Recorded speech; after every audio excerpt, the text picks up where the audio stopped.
It's Sunday, August 13th, and in just a few moments, some members of our studio audience will go through massive amounts of oatmeal in ways that will really wake you up for Nickelodeon's Total Panic!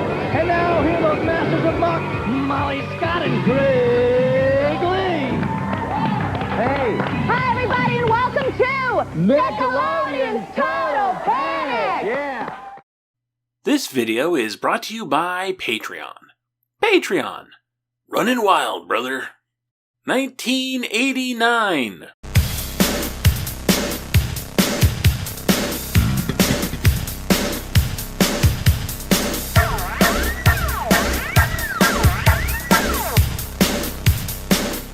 A world in transition. The Iron Curtain is first cracked by Hungary, removing border restrictions and 150 miles of barbed wire with Austria, resulting in mass immigration from East Germany and Czechoslovakia. Following a mass workers' strike in '88, Poland takes steps to convert from a communist system to a capitalist one, while the peaceful protests of the Velvet Revolution in Czechoslovakia saw the country go from communist to a parliamentary republic. On November 9th, the Berlin Wall, marking the border between East and West Germany, would open, marking the fall of one of the biggest icons of the Cold War. At the Malta Summit on December 3rd, US President George H.W. Bush and Soviet Union leader Mikhail Gorbachev released statements indicating intentions to end the Cold War for good. On New Year's Eve, David Hasselhoff performed at the Berlin Wall in a very goofy light-up jacket. Things didn't turn out so well in China. At Tiananmen Square in Beijing, student-led demonstrations against corruption with the Chinese Communist Party would see a violent military response that resulted in the death of at least several hundred protesters. Footage of an unidentified man stopping the advance of a column of tanks would become one of the most iconic images of this time period. Oh, and an Exxon oil tanker spills more than 10 million gallons of crude oil off the coast of Alaska. Thanks, guys! In the world of entertainment, the theater is packed with blockbusters. Tim Burton's Batman, Indiana Jones and the Last Crusade, Honey, I Shrunk the Kids, Back to the Future Part 2, Ghostbusters 2, Lethal Weapon 2, lots of twos, actually. But arguably the most culturally important film released this year is The Little Mermaid, whose popularity and box office success would help Disney break out of its 70s and 80s financial funk and bring about what we now call the Disney Renaissance. In record stores, we have Motley Crue's Dr. Feelgood, Bobby Brown's Don't Be Cruel, Janet Jackson's Rhythm Nation 1814, and the B-52s make a huge comeback with their album Cosmic Thing and its hit single, Love Shack. In bookstores, The New Girl, the first book in R.L. Stine's Fear Street series. As for video games, oh boy, we see the releases of SimCity, Mother, and the Teenage Mutant Ninja Turtles arcade game. The Sega Genesis makes its North American debut, though it would be a few years before a certain blue hedgehog would really put it on the map. The console wars are instead fought in the handheld arena, with the Atari Lynx wowing with its full-color display and ambidextrous layout, and yet still coming short against the Nintendo Game Boy, despite having less power and a terrible black and green screen. Don't underestimate a good price point, longer battery life, and Tetris as a launch title. Oh, and the wizard happens. Elizabeth Olsen, Daniel Radcliffe, and Taylor Swift are born. And on television, Family Matters introduces the world to Steve Urkel, Tales from the Crypt introduces the world to the Crypt Keeper, and Seinfeld introduces the world to, well, Seinfeld. Doogie Howser MD, Baywatch, America's Funniest Home Videos, but the obvious big event of that year is on December 17th, with the premiere of The Simpsons, upgrading them from sketches on The Tracy Ullman Show to their own full-blown thing. In children's television, we have the premieres of Beetlejuice, Camp Candy, Chip and Dale Rescue Rangers, Dink the Little Dinosaur, and Shining Time Station, as well as the trifecta of Nintendo tie-in cartoons, The Super Mario Super Show, The Legend of Zelda, and Captain N, the Game Master. Just a hell of a year for Nintendo. Speaking of, it's Nickelodeon's 10th anniversary, and the channel's position was continuing to improve year by year. Revenue for 1988 had reached $90 million, compared to 1987's $59 million, and the basic cable channel was now reaching 46 million subscribers. As with 1988, a lot of the important stuff was going on behind the scenes. Stuff like, say, Vanessa Coffey commissioning 8 6-minute animated pilots to determine what would be Nickelodeon's first 3 original cartoon series. Or stuff like the beginning of construction on 2 sound stages at Universal Studios Florida. But both of these topics will be getting their own dedicated videos in due time. Nickelodeon started exporting television to the Philippines this year. On April 10th, an hour-long Nickelodeon programming block premiered on People's Television Network Channel 4, consisting of 10 edited segments of Nick shows like Mr. Wizard's World. One step closer to full-blown international Nickelodeon channel. This year, Nickelodeon would introduce 6 new programs to their daytime lineup, plus 1 show crossing over from Nick at Night. 5 of those shows were Nickelodeon originals, the most original programming added in 1 year since the channel's premiere in 1979. There were 2 game shows, a variety program that we'll be talking about today, but most importantly, 2 of these new shows, both premiering in the summer, were major steps forward in production value and originality. The first, a character-driven, teenage-aimed sitcom about the operations of a dude ranch that was filmed on location in Tucson, Arizona. The second, a preschool show with colorful, well-crafted sets and fantastic puppetry work that really made Pinwheel look old and creaky. Incidentally, episodes of Pinwheel were now being edited down from an hour to half an hour. That post-Double Dare money was finally starting to show up on screen, and I think you could argue this was when 90s Nickelodeon really began.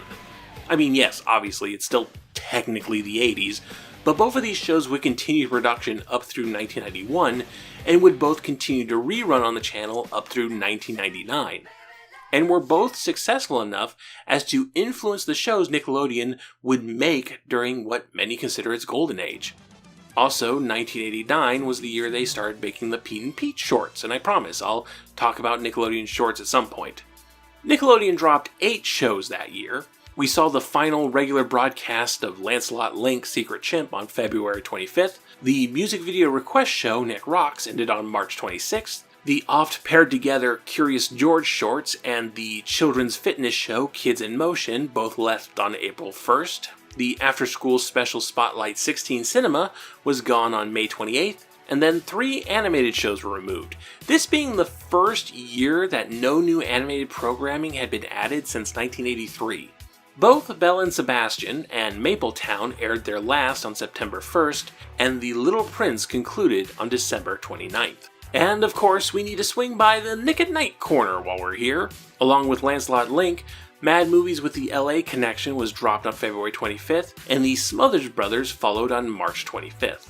Then on April 1st, the very first Nick at Night original premiered, On the Television, a sketch comedy show with a Siskel and Ebert parody as a framing device, their quote-unquote reviews leading into spoofs of different television shows and genres. It's not very funny, and I'm not sure it's a great fit for Nick at Night, but hey, once again, Nickelodeon has real production money now. On April 8th, Looney Tunes was added to Nick at Night, becoming the 7 o'clock transitionary program between daytime and evening Nick. Supernatural comedy and secret LGBTQ metaphor Bewitched was added on September 4th as the new weekday 7 o'clock transition show, and Riches to Rags rural sitcom Green Acres entered rotation on November 5th. And that's your Nick at Night Corner for 1989. As previously mentioned, 1989 was Nickelodeon's 10th anniversary, specifically Saturday, April 1st, 1989. Nickelodeon has celebrated its anniversaries with varying levels of intensity over the years, sometimes mostly ignoring it, like the 40th back in 2019, or having a huge birthday bash like in 1999. For 1989, the channel took this opportunity to premiere a new show. It's Total Panic, a 3-hour high-energy variety program with games and prizes, music videos, and celebrity interviews. Wait, did I just say 3 hours? What happens when grown-ups and kids watch Nickelodeon's Total Panic? Grown-ups grow tense and nauseous. Kids win prizes at home. Grown-ups see stars and twitch a lot. Kids see stars, hot bands, and great games. Grown-ups lose control and totally panic. Kids lose control and totally panic. The evidence is conclusive. Nickelodeon's Total Panic is strictly for kids. Nickelodeon's Total Panic, every Sunday starting at 9:30, 8:30 Central on Nickelodeon. After its Saturday premiere, Total Panic aired every Sunday morning between the hours of 9 and noon, which had not traditionally been a great time for children's television, with a solid chunk of American audiences attending church. Most network television opted for news and public affairs programming, a far cry from the cartoons kids were watching the day previous. If you had cable, you at least had the USA Network, who at the time was running both Calliope and Cartoon Express on Sundays. Nickelodeon was airing their normal daytime stuff, Inspector Gadget, Lassie, Heathcliff. But perhaps Sunday mornings could be made more special. Perhaps kids could finally claim Sunday mornings in the same way they had claimed Saturday mornings. Total Panic didn't have much in the way of structure. Every episode was a grab bag of segments both in studio and out in the field, ranging from entertainment reviews to bringing people out of the audience for games. So you might start off with a bunch of previews of upcoming video games. Altered Beast for the soon-to-be-released Sega Genesis lets up to 2 players at a time transform into powerful fighting monsters who battle the evil creatures of the underworld. Trust me, you don't want to go in here alone. Then a quick studio game segment where kids answer trivia questions for the chance to win a Six Flags vacation package. Frankenstein was written by Mary Shelley. True or false? True, that's right. All right. And then host Molly Pesci visits the set of The Munsters Today and has awkward, poorly mic'd conversations with a young Jason Marsden in Eddie Munster makeup. Oh, oh, cool. Yeah, do you like? Cool. Yeah, would you mind if we talk to you real quick? No, Nickelodeon, this is cool. Great. Studio audience interaction was a key component to the show, keeping with the kids should be the ones in control philosophy that drove late 80s Nickelodeon. This sometimes took the form of the audience choosing what happened next by way of applause intensity, like which of these 2 music videos should the show play next. Of course, the decision could be pretty unfair. Okay kids, do you want to watch some weird English post-punk band? Or the new tie-in song to Ghostbusters 2? Those of you that would like to hear in its entirety Eardrum Buzz by Wire, let me hear you clap. I'll take a wild guess. How many want to see Bobby Brown on our own? Let me hear it. All right. Play that song. Let's go. Play that song. Let's go. Here it is. Bobby Brown. Yeah. The games they played on the show were not good. These are not finely crafted Double Dare physical challenges. These are someone dumping out the janitor's closet and going, okay guys, we have 3 minutes to make up a game. Hurry, hurry. All right, these girls' job is to dig into this. Look right here, everybody. This glompy blue oatmeal. That's right. What they're going to do is take these little buckets right here and fill them up to the line with their bare hands. Once they've done that, they take their spatulas and they dig into their buckets and create little doubles on this tile we have right here. To take these mops right over here and clean up the mess. So you guys are what we'd call janitors, aren't you? Then, once they've got the mops, they move on to this fellow. And what is your name? Mickey the Mop Man. Yes, this is Mickey the Mop Man, and his job is to collect all of the mops into his hands. Once he's got all the mops, we move down to these 2 characters right here. Their job is to take these multiple cans of whipped cream and cover all of the doorknobs on this door with whipped cream. Once they're all covered, our first 2 team members come down and take these bottles of seltzer and clean them off. Once they're all cleaned up, all 3 team members open the doors, burst through, and whichever one of these guys rings the bell first wins. Spray doorknobs with whipped cream. Got it. Okay, I understand now. You have no idea what you're doing. My favorite part of this quote-unquote game is that it turns out that spray bottles of whipped cream run out of pressure really quick, and the kids really struggle to get any distance with them. Yeah, if you can't already tell, Total Panic is a bit of a mess. A hodgepodge of content with little in the way of structure or even forethought, as we bounce from an interview with Hulk Hogan, to an obstacle course, to fun and games with children's favorite, Walter Cronkite. Walter here is going to be sitting over here, and he has to sharpen 10 pencils, because that's something that kids have to do a lot. They have to, you know, sharpen some pencils for math or for school or anything. So, you think you guys can handle that okay? It'll be tough. Let's find out how many Walter had first. Everybody help me count here. 1, 2, 3, 4, 5, 6, 7, 8. And he started on number 9. So close, so close. What do you think gave you the most trouble? The table kept moving. Yeah, we've had some trouble with that before. Hey, who wants to see a shitty magician put a cat into a washing machine? Oh, yes, yes.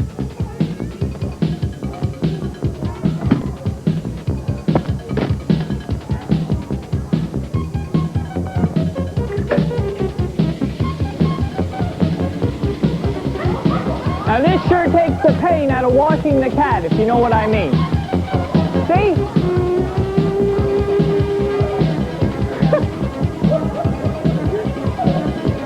What? You think this is cool? Wait till you see the spin cycle, yeah! The show was initially hosted by Molly Pesci and Keith Diamond. Pesci, sometimes credited as Molly Scott, had entered show business through the beauty queen scene, winning Miss Florida 1986 and subsequently competing for the title of Miss America 1987, where she won a talent award for performing a vocal melody from Cabaret.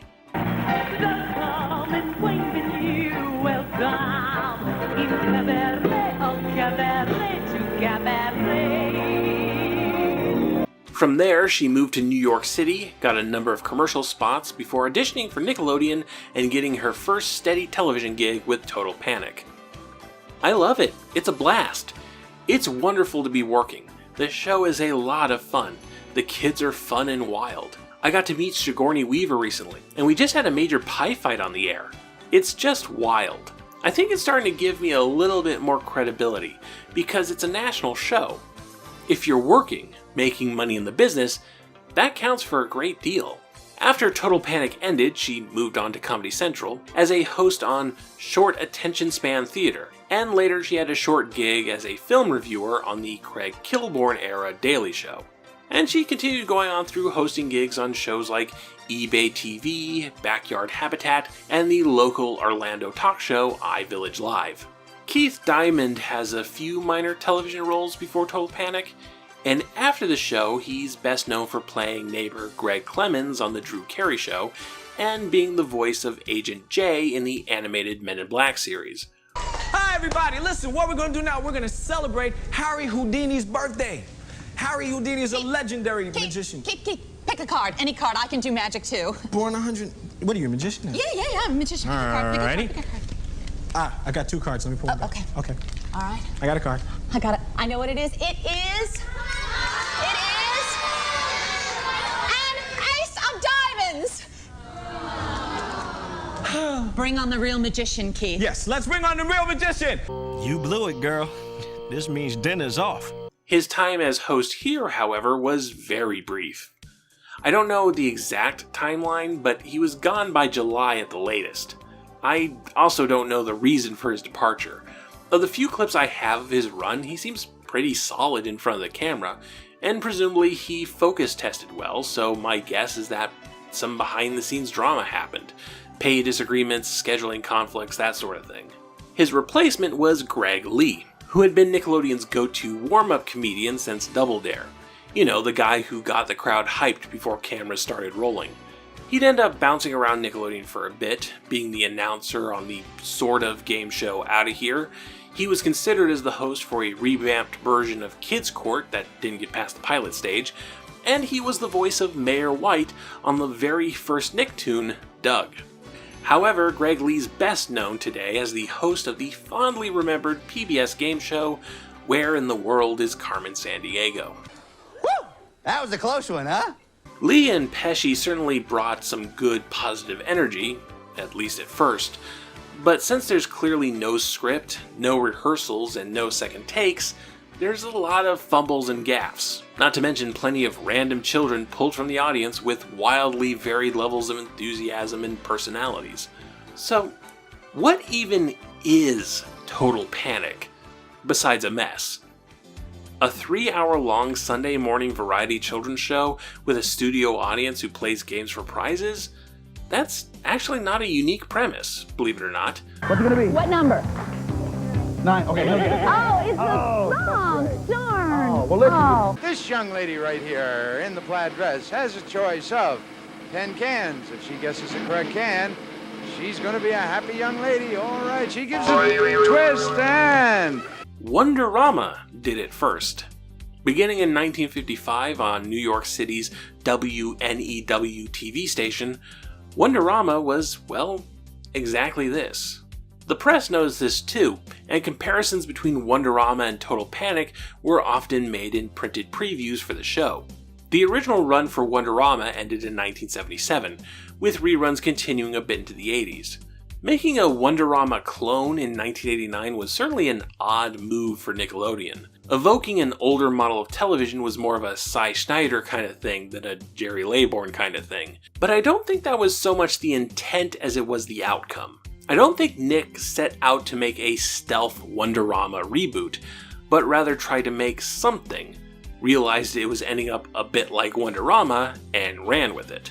What Total Panic actually is Nickelodeon's Thanksgiving leftovers sandwich, folding in the various sets and ideas from shows and projects the channel was in the process of phasing out as it entered the We Have Money and Florida studio space 1990s. The most transparent example of this is Rated K, Nickelodeon's film review show. After an attempt to revamp the program in 1988 to be cooler and more broad in subject matter, Rated K, For Kids by Kids, was properly cancelled on December 18th, 1988. Or was it? Hey, it's time for Rated K. Got my popcorn and we're all set up here. Hey, listen, this summer has been a summer of sequels. There's been Star Trek V, Ghostbusters 2, and Police Academy 6. And now there's Eddie and the Cruisers 2, Eddie Lives. The second Rated K set was repurposed into Total Panic set, and Rated K film reviews were made a regular segment. Total Panic also replaced Nick Rocks as the channel's go-to place for music videos, the show premiering only a week after Nick Rocks' final broadcast. Says Michael Klinghoffer, Double Dare's creator and then president of studio operations, "We almost looked at Total Panic as Nickelodeon's back lot." And I believe, in the process of dumping these old but not totally worthless ideas into this program, someone realized, hey, we could make a Wonderama out of these ingredients. Like all Nickelodeon originals at this time, Total Panic went through workshopping and focus testing. The show's working title was originally Pandemonium, but this was determined to be too big of a word for the channel's younger audience. It's hard to imagine what else might have changed, with the final product being so unpolished and being of such secondary importance. You can sense the show slowly fading away just by looking at the TV listings. On July 2nd, 1989, 3 months after its premiere, the show was shortened from 3 hours to 2. A 2-hour Best of Total Panic clip show aired on Saturday, September 9th, as a way to entice children to the Sunday morning broadcasts. Any program getting a clip show after just 6 months is in trouble. Perhaps a change of scenery was in order. In March of 1990, production of Total Panic moved to the still under construction Nickelodeon Studios at Universal Studios in Orlando, Florida. The third Nick show to move production there after game shows Super Sloppy Double Dare and Think Fast. The set was revamped, but from the clips available from this era of the show, it really seemed like Greg Lee and Molly Pesci had lost a lot of the energy and interest they had originally brought to the production. Good morning and welcome to Total Panic. How are you, Greg? I'm sassy today. Oh, you are? Just a little sassy, but I'll get over it. It's okay. How are you? Wonderful. Very good. And just because the show had got a new coat of paint didn't mean it still wasn't pulling weird nonsense. Look, kids, it's former New York City Mayor Ed Koch. Yay! Yes. What can we do as kids to make this a better world to live in? Well, I think that what you should do first and foremost is stay in school and learn, and then use that education to make this a better world. Riveting! Following Nickelodeon Studios' official opening in June of 1990, Nickelodeon announced a new half-hour weekday version of Total Panic. This project would ultimately morph into Outta Here, which also didn't really work, but we'll get to that when we get to 1990. Total Panic was never going to have a long shelf life. It was a dumping ground of also-ran content, it had a rushed production, and it had a time slot competing against church. Total Panic would air its last episode on September 30th, 1990. Not a lot of footage exists, unfortunately. I only managed to dig up just a hair over 2 hours of footage, mostly individual YouTube uploads. Very little of the show seemed to get passed around the tape trading scene. A 3-hour show just wasn't very conducive to VHS recordings. The very first VCR recorders from the 1970s maxed out at 2 hours, which was still better than the 1-hour recording you got from Betamax. Longer recording options were available by 1989, but what reason would a kid have to record a full episode of Total Panic? More likely, they would just want to catch a specific celebrity interview or music video or something, but since the show had no set format, no specific order of events, you couldn't plan on when to hit the record button. You just had to sit there, for hours, hoping that interview is next. While Total Panic had a bunch of games, it wasn't considered game showy enough to rerun on the Nickelodeon Game and Sports channel, which is how a lot of old Nickelodeon game shows ended up getting preserved. So chances are we won't discover much more footage of this show. That's a shame from a historical perspective, if not exactly an entertainment perspective.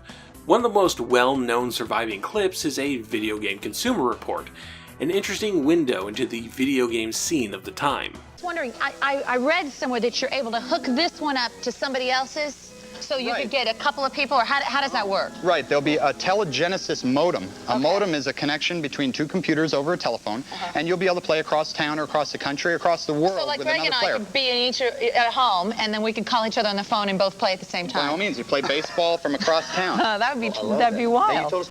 But yeah, I can't say Total Panic was a very good show. It was veg out with your brain off entertainment at best. Still, the open floor studio audience format would live on for a bit. On top of Outta Here, its direct follow-up, you can see echoes of Total Panic in shows like What Would You Do? Or Wienerville. And Total Panic did feature one innovation that would directly influence a much more successful Nickelodeon show. One of Total Panic's reoccurring games was called Eat a Bug, where kids from the audience would stand in front of a chroma key screen and wave their arms around to swat little animated flies, mosquitoes, and ladybugs, all while avoiding spiders, bees, and centipedes. Here's 60 seconds, go! Get that bug! When he hits the first bug, the game begins. Get it? And he's got it! 1 bug! 1! Okay, let's see. 2! Oh, watch out for that spider, Adam. And let's see. 3! Ooh, there's a wasp. 4! Oh, that bumblebee got him. What now seems like a very simple game was actually pretty state-of-the-art for 1989. A computer game that responds to the movements of a chroma-keyed filmed element. And the story of how Eat a Bug came to be is pretty fun. So there's this musician, Dean Friedman, a soft rock, guitar and piano kind of guy who had one modest chart success in 1977. He was also very involved with the emerging synthesizer industry, which led him into an interest in computing, which led him into an interest in gaming. In 1986, Friedman was in the audience of a demonstration of the Mandala Virtual Reality System, a prototype program that would allow interactions between a video input and a computer program. Designed by the Vivid Group out of Toronto, the program would never officially go to market, but Friedman immediately recognized its potential for television applications. Presentations become amazing, teaching information in schools and libraries becomes interactive, music videos can really stretch here, not to mention animated/live action programming. Plus, television shows like weather reports and cooking can turn into great fun. So Friedman grabbed a copy of the program and, over the next few years, developed Eat a Bug, basically a proof of concept which Nickelodeon caught wind of and went, "Hey, can we put this on our Total Panic show?" Two members of Total Panic's production crew, Karim Mittaf and James Bethia, were enamored with the tech and realized, hey, you could build an entire show around this. But that's a story we'll pick up when we get to the Nick Arcade episode. So yeah, Total Panic is one of those shows that certainly has historical importance, but for Nickelodeon viewers, this was a time filler until something better came around. Those better things would come, and soon, but in the meantime, it's Sunday. What else is there to watch? Nick, Nickelodeon. Nickelodeon. Next time, after taking a year off, Nickelodeon jumps back into game shows. But have they lost their edge? Today's research shout-out goes to newspapers.com. Sometimes the press releases are all I have to go on. Thank you all for watching. If you like what you saw and would like to support Knacks and other Pop-Arena projects, consider contributing to my Patreon. Every dollar goes to production values, research materials, and dice.